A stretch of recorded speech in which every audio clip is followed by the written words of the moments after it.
మన పూర్ణిమ సిల్క్స్ లో కాదాంబరి కలెక్షన్స్ స్వచ్ఛమైన కంచి పట్టు చీరలు. వివరాలకు కాల్ చేయండి. గ్రాడ్యుయేట్స్ కాన్స్టిట్యున్సీలో ఎమ్మెల్సీగా నిలబడితే గెలవరు. ఆయన శాసనసభ్యుడిగా ఇక్కడ ఓటమి చెందినా ఇమ్మీడియట్ గా మళ్ళీ ఎమ్మెల్సీగా పోటీ చేస్తే ఇక్కడ ఉండబడే విజ్ఞులందరూ కూడా బ్రహ్మాండంగా గెలిపించింది. ఎందుకు ఆ లొల్లి ఎందుకు అంటున్నా?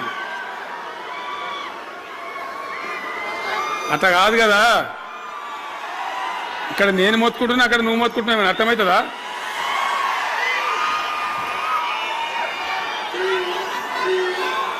ఏయ్ ఆగవా బాబు, ఆవిడ వెనక ఊరేటోడు మనోడేనా? విజయసారావు మనోడేనా? మోపాయింట్ ఐడియా కూడా మనోడేనా? బుక్కుండా పెట్టు. ఇంత దూరం వచ్చి మనం ఇంత సభ పెట్టుకొని 4 విషయాలు ప్రజలకు చెప్పుకోవాలి కదా. మరి ఈ బట్టి అరుపులారిస్తే ఏం లాభం? సో అట్లా జీవన్ రెడ్డి గారు తన రాజకీయ ప్రస్థానాన్ని ఒక సమితి ప్రెసిడెంట్గా ప్రారంభించి ప్రజా సమస్యల మీద పోరాటం చేసి సివిల్ లిబర్టీస్లో కూడా అడ్వకేట్గా ఆనాడు ఎంతోమందికి పౌర హక్కుల సంఘానికి కూడా మద్దతు ఇచ్చి అచ్చమైన నికార్సైనటువంటి ప్రజా కార్యకర్త నిరూపించుకొని అంచెలంచెలుగా ఎదిగి ఇంతకుముందే ఆయన చెప్పినట్టుగా అనేకమైనటువంటి పదవులు ఆయన చూసినాడు. పదవులైన కొత్త కాదు, బ్రహ్మాండంగా శాసనసభ్యుని గెలవడం, మంత్రి పదవులు అలంకరించడం, అనేక రంగాలలో అనేక రకాలుగా పనిచేయడం అంతా కూడా మీకు తెలుసు. నేను కొత్తగా చెప్పే అవసరం లేదు. నేను ఒక్కటే మాట మీకు మనవి చేస్తా ఉన్నా. జీవన్ రెడ్డి గారు నేను మొన్న కలిసినప్పుడు ఒక మాట అనుకున్నాం. మేము ఎట్లా ముందుకు పనిచేద్దాం ఏంది, మేము ఇద్దరు మూలకోలం అనుకొని ఒక కుటుంబంలో అన్నదమ్ములాగా పనిచేద్దామని చెప్పిన నేను. ఇంత ప్రేమగా అంటే మనం కుటుంబంలాగా ఈ పార్టీకి బ్రహ్మాండమైన ఒక పిల్లర్స్ లాగా పనిచేసి ముందుకు తీసుకొని పోదామని చెప్పి నేను చెప్పడం జరిగింది. ఈరోజు పార్టీలో వారు చేరిన వెంటనే చాలా బ్రహ్మాండమైనటువంటి మనకు ఒక ఊపు వస్తూ ఉంది. నేను జీవన్ రెడ్డి గారిని కోరుతా ఉన్నా, జగిత్యాల మందం కాదు, జగిత్యాల జిల్లా కాదు, పాత కరీంనగర్ జిల్లా కాదు, మీరు ఆదిలాబాద్ చూడాలి, నిజామాబాద్ చూడాలి, పరిసర జిల్లాలు చూడాలి. పార్టీ ప్రధాన కార్యదర్శిగా ఈ నిమిషం నుంచి నేను అపాయింట్ చేసుకుంటా ఉన్నాను. బ్రహ్మాండంగా ఈ ప్రాంతం అంతా కూడా మీ సేవలు అవసరం ఉన్నాయి పార్టీకి. అదే కాదు, 600 ఏది ఏమైనా ఏమవుతుంది? 100కి 100% మళ్ళా బీఆర్ఎస్ గవర్నమెంట్ వస్తుంది. వస్తుందా? వస్తుందంటూ చేయలేవట్టుంది. ఒకసారి కెమెరాలు కడ దింపుకున్నారా బాబు? వస్తుంది కదా. ఇవాళ జీవన్ రెడ్డి గారు పార్టీలో బాబు కౌశిక్ రెడ్డి రాగబట్టు వాళ్ళు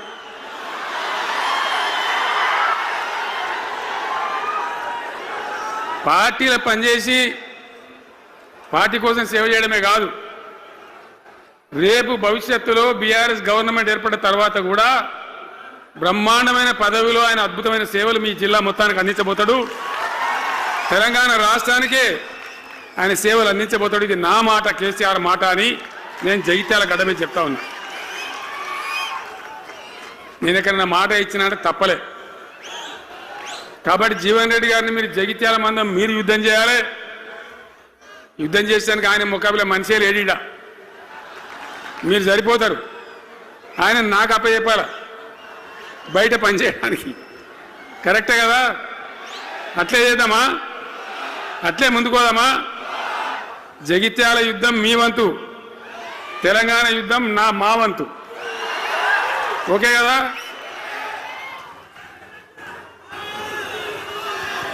ఇప్పుడు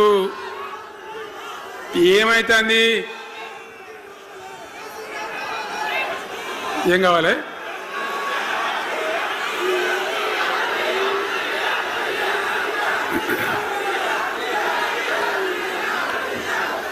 గింతే మనది మనం అనుకొని పోదాము. మరిగా బంద్ చేయండి బాబు, మీరు ముద్దుమతులకు చెప్పండి వాళ్ళకు. తెలంగాణ చాలా భయంకరమైన పరిస్థితులలో ఉండే. దుఃఖం వచ్చేది, ఏడుపు వచ్చేది. ఎమ్మెల్యేలుగా ఉన్నా ఏం చేయలేని పరిస్థితి. ఆగమాగం అడివేడివి కదా. ఎట్లా ఉండే తెలంగాణ మనం చూడలేదా? తెలంగాణ రాకముందు ఎంత భయంకరమైనటువంటి బాధలుండే, ఎంత కష్టం ఉండే. ఎవడన్నా తెలంగాణని మాట్లాడేవాడు ఉండనా? అసెంబ్లీలో అక్కడిక్కడ కాదు, అసెంబ్లీలో కూడా ఒక ఆయన పాపం ప్రణయ్ భాస్కర్ అని వరంగల్ ఎమ్మెల్యే ఉండే. ఏదో విషయంలో ఆయన మాట్లాడబోతే, తెలంగాణని మాట్లాడబోతే, తెలంగాణ గిలంగాణ జాంతానే మాట్లాడదా, ఏది అసెంబ్లీలో తెలంగాణ అనద్దు అని నిషేధం. అంత భయంకరమైన వివక్ష, అంత భయంకరమైన దాడి. మన భాష మీద దాడి, మన బతుకు మీద దాడి, మన నీళ్ళ మీద దాడి, మన ఉద్యోగాల మీద, మన వనరుల మీద, మన ఆస్తుల మీద మొత్తం దోపిడీ చేయడం తప్ప ఇక్కడ ప్రజలను బికారీలాగా వదిలిపెట్టినారు. రైతాంగం ఆగమాగం అయిపోయి చెట్టుకోలు గుట్టకోలు అయిపోయింది. ఇంత ఎస్ఆర్ఎస్పి కాలువ ఉన్నటువంటి మెట్టిపల్లి, జగిత్యాల, సొప్పదండి ఇట్లాంటి ప్రాంతాల నుంచి కూడా దుబాయ్కి, బొంబాయికి వలసలు. పాలమూరు జిల్లా అయితే భయంకరమైన వలసలు. ఎంతకు పోయింది తెలంగాణ అంటే, కొన్ని పార్టీలు సరే వాళ్ళు చేసింది మంచిదా చెడ్డదా పక్కకు పెడితే దుఃఖం వచ్చేది, బాధ కలిగేది, ఆవేశం రగిలేది. మహబూబ్ నగర్ జిల్లాలో 100కి 90 మంది యువకులు వలస. బతకానంటే బతకపోవాలి, ఆడ బతుకు లేదు. ఉన్న ముసలోళ్ళకు, ముడిగోళ్ళకి ఇంత డబ్బులు వాళ్ళు పంపిస్తే కంట్రోల్ బియ్యం కొనుక్కొని తిని బతకాలి. అందులో కొంతమందికి అందకపోతే కొన్ని పార్టీల వాళ్ళు మేమేదో గొప్పతనం చేసామన్నట్టు గంజి కేంద్రాలు పెట్టేది. గంజి కేంద్రాలు గుండెలు రగిలి, నా తెలంగాణ గంజి కేంద్రాలు అంటే ఎవడో గంజి పోతే బతకాలన్నట్టు అంత అధ్వాన స్థితికి తెలంగాణ దిగజార్చిండ్రు. అది కాంగ్రెస్ ప్రభుత్వం కావచ్చు, టీడీపీ ప్రభుత్వం కావచ్చు. తీయటి పుల్లటి మాటలు చెప్పుడు తప్ప కష్ట నీళ్ళు తెచ్చియలే, మంచినీళ్ళు ఇయ్యలే, కడుపు నిండా కరెంట్ ఇయ్యలే, ఏది లేదు. అంత వాటిదే గ్యాస్. మాట్లాడు, చెప్పుడు, మోసం చేసి పోవుడు. మనం గొర్రెల్లాగా మన దగ్గర అడిగే నాయకులు లేడు, నిలదీసేవాళ్ళు లేడు, అందరు కట్టుబానిసలు అయిపోయారు. ఆ పరిస్థితులలో మూనిగా నక్క మీద తాటికాయ పడ్డట్టు ఆనాడున్న ముఖ్యమంత్రి చంద్రబాబు నాయుడు కరెంటు ఛార్జీలు పెంచాడు, భయంకరంగా పెంచాడు. తెల్లారి నేను ఒక ఉత్తరం రాసిన, నీ కరెంటు ఛార్జీల పెంపుదల వాపసు తీసుకో, లేకపోతే ఈ సమైక్య రాష్ట్రంలో మాకు న్యాయం జరగదని నేను ఉద్యమానికి పోవాల్సి వస్తుంది, తెలంగాణ కోసం కొట్లాడాల్సి వస్తుందని చెప్పి రాష్ట్రం.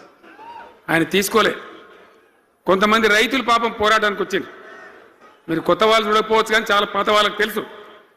పోరాటానికి హైదరాబాద్కి వస్తే నిరసన తెలపడానికి పట్టపగలు 11:30 గంటలకు బషీర్ బాగులో ఇష్టం ఉన్నట్టు విచ్చలవిడి కాల్పులు జరిపి చంపేస్తే 3 రైతులు అక్కడికక్కడనే ప్రాణాలకి చచ్చిపోయారు. ఆ తర్వాత నిర్ణయం తీసుకున్నవిగా ఇక లాభం లేదు, ఎదురు తిరిగితే కూడా వీళ్ళు కాల్చి చంపుతున్నారు, జెండా ఎత్తడం ఒకటే తప్ప మార్గం లేదని చెప్పి ఆనాడు నేను తెలంగాణ ఉద్యమానికి శ్రీకారం చుట్టాను. ఎంబడ ఎవడు వచ్చినా సరే రాకున్నా సరే ప్రజలున్నారు, యువకులున్నారు, చూసుకుందాం దేకలేం అని చెప్పి బయలుదేరితే ఎక్కిరిచుడు, ఏ వీడు పక్కపేదడు కేసీఆర్ గారు ఎవడో బొడి చేసి చంపేస్తాం అని ఒకడు మాట్లాడు, ఇది మగల పుట్టింది పుబ్బల పోతుంది ఇంకోడు మాట్లాడు, యాడికెళ్ళైతే హైదరాబాద్ తెలంగాణ వీడు దుకాణం పెట్టినది ఇంకోడు అనడు, నానా రకాలుగా అవమానపరిచేటువంటి మాటలు మాట్లాడు. కానీ మొక్కవం ధైర్యంతో, చిత్తశుద్ధితోని బయలుదేరి పోరాటం చేస్తూ ప్రజలు జమైతా పోయిను. మీ అందరికి తెలుసు, ఇదే జగిత్యాలకు నేను ఎన్నోసార్లు వచ్చిన, కోరుట్లకు ఎన్నోసార్లు వచ్చిన, చొప్పదండికి ఎన్నోసార్లు వచ్చినా తిరగని ఊరే లేదు, తిరగని మండలాలు లేవు. అట్లా పక్షిలాగా మొత్తం తెలంగాణ తిరిగి విశ్వ ప్రయత్నం చేస్తే ఒక పెద్ద ఉద్యమ కిరటం తయారైన తర్వాత మేము కూడా తయారుపై మేము ఇస్తాం తెలంగాణ అని కాంగ్రెస్ పార్టీ మొదలుపెడితే సరే మంచి మాటగా ఎవడైతే ఇస్తే ఇచ్చినా కావాలి తెలంగాణ ఎవరితేంది అనే పద్ధతితోని కాంగ్రెస్తో జట్టు కట్టినాం, గెలిచినాం. అమాంతంగా నేను తెలంగాణ లేవట్టుకపోయి ఢిల్లీలో పెట్టాం. రాష్ట్రపతి ప్రసంగంలో వచ్చింది, కామన్ మినిమం ప్రోగ్రాంలో వచ్చింది, ఒక దశకు వచ్చింది. కానీ తర్వాత కాంగ్రెస్ పార్టీ కూడా వెనుకకు పోయి ఎగబెట్టే ప్రయత్నం చేసింది. అప్పుడు రోసియా అని ఒక ఆయన ముఖ్యమంత్రి ఉండే. ఆ రోసియా 14F అని ఒకటి తీసుకొని వచ్చాడు. హైదరాబాద్ సిటీ